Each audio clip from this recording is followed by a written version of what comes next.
امام جعفر صادق علیہ السلام امام محمد باقر کے فرزند اور امام حسین علیہ السلام کے پرپوتے ہیں۔ آپ بے شمار فضائل اور کمالات کے مالک تھے۔ حدیث و تفسیر اور بہت سی چیزوں میں آپ کا مقام بڑا بلند ہے۔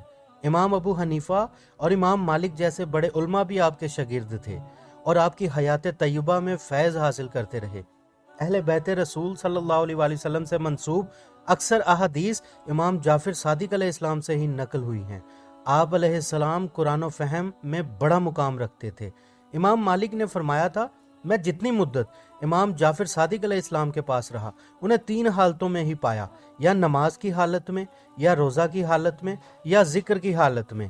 کوفہ کے لوگ امام جعفر صادق علیہ السلام سے علم و معرفت کے خزانے لیتے تھے اور ہر جگہ امام جعفر علیہ السلام کا ہی چرچا تھا۔